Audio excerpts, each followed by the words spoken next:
Hi everyone, I'm Cheryl and welcome to the Sewing Room channel. I'm going to demonstrate how to make these little personalized hanging Christmas stockings. I'm going to show you different methods of the lettering that you can do on here, anywhere from embroidery or cross stitch, machine embroidery, and even own personalized handwriting.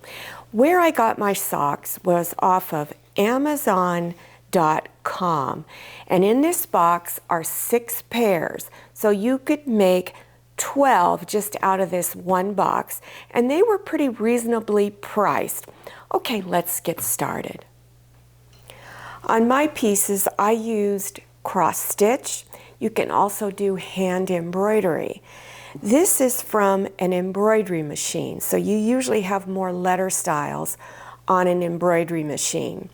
If you don't have an embroidery machine and you're thinking about getting one, I do have a video on showing you the Verve Baby Lock. I'm not necessarily promoting it, but it was a demonstration, so you get an idea of what's involved when you have an embroidery machine.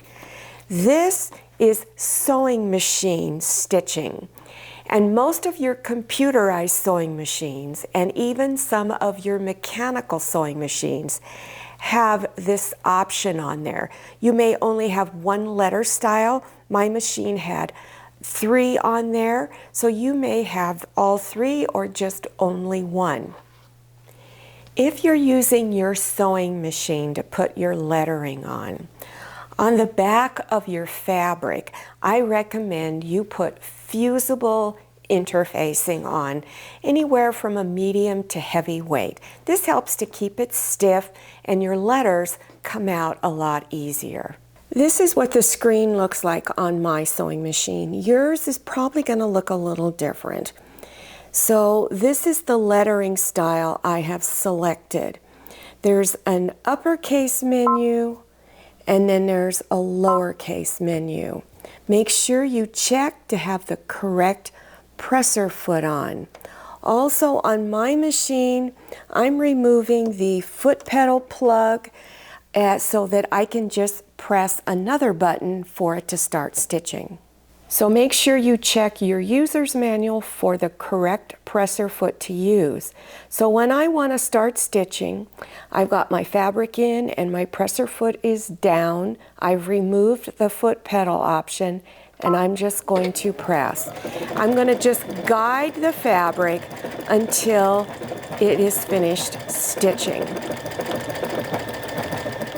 What I did was I measured the upper portion of my sock to see how big I needed to cut my fabric. So you could do a rectangle. You could make it even larger than your area if you want. So you can do a rectangle. I did a rectangle but curved my edges a little bit, or maybe you want to do a circle. When you're drawing your shape, it's important to put little marks on the center for the sides and a mark at the top and bottom indicating where the center is. This is so you can line your name up on your fabric so that it's all centered. If you want to make curved edges on a rectangle, just take a round shape, a lid from a jar, anything, and just put it in near the corner and draw around those edges. Then cut your shape out. After you stitch your letter out on your sewing machine, take your little template, especially if you're doing this shape, and fold it in half so that you can just place that fold right over the center of the name, and then unfold it and then draw around it. Then cut your fabric out. So if you're doing a rectangle, what I would do on this one is still have your fusible interfacing on it. It's really important. Plus I have fabric that's going to be on the back, only because my fabric is a little thin. So I want it to be stable enough so that it doesn't flop around. So I have this fabric here. This is the fabric that's on the outside with the name on it. Then I have another piece of fabric right here. On the back of that fabric is my interfacing. So you're going to stitch around all 4 sides. Leave an opening. This is about, 2 inches, maybe 2 1/4. Leave that open so that you can turn it front side out. Then, before you do that, go and cut all of your corners off all the way around. Then reach inside and turn it front side out.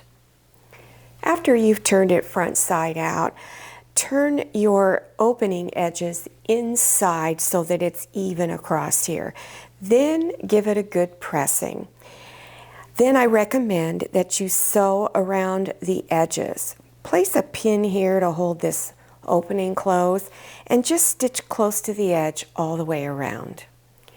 If you would like to use bias tape as a decorative touch to this, you don't need to do that stitching that I just showed you. You put your interfacing on the back. Now, on this particular one, this is Aida cloth. It's very stiff, so I didn't put anything on the back, but you can if you want to. So let's take a look at the bias tape. This is 1/4 inch wide bias tape, and it's got several different folds in it. The last fold here, you'll notice that the edges do not come together, and it's supposed to be this way. The shorter edge is what goes on the top side, and then it will all be stitched later. So you put the bias tape right over it. It goes right inside of the bias tape. When you have your ends coming together, what I like to do is just overlap it a little bit, about 1/4 inch, and then cut the excess bias tape off. Then you would unfold these edges all the way open, or the bias tape I should say, open it all the way. Bring them, fold this in half like this, and bring the front sides of the bias tape together. Once you get it open all the way, then go ahead and put a couple of pins here and then stitch a 1/4 inch wide seam.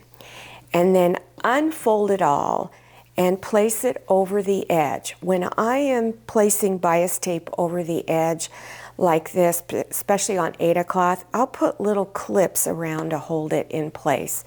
Then you're going to stitch really close on this edge here all the way around.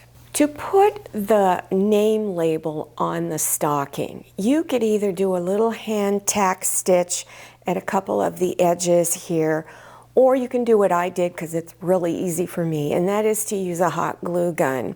So I would place a little bit on the back side along the edge and then just press it down along here. To make a hanging loop, I just took 1/4 inch wide ribbon, folded it, put some hot glue at the ends, and held it there for a couple of seconds. Then take it, open it up in here, insert some hot glue, and then push this inside, and then hold it closed for a moment. Just a couple of reminders. If you've never done letter stitching on your sewing machine, there is a section in your book that will explain it. It's not difficult at all. So refer to your user's manual. Also, if you're interested in seeing what an embroidery machine does and just how easy it is to use one, check out that video, the Verve, V-E-R-V-E, Baby Lock. It is a demonstration tutorial. Also, if you're interested in learning about cross stitch, I will have some links also down below your YouTube screen in the description section. You just scroll down. When you see the word more, click on it. It will expand open and you will see the links. Don't forget to follow me on Instagram and make sure you check out my Facebook page. Thank you so much for watching. I'll see you next time, and happy sewing. If you like the Sewing Room channel, one of the best ways to show your support is to subscribe by clicking on that red subscribe button and give this video a thumbs up. And don't forget to click on share to share this video with your friends. And make sure you click on the bell so you receive notifications for all my new videos. I'm Cheryl. This is Manny. See you next time.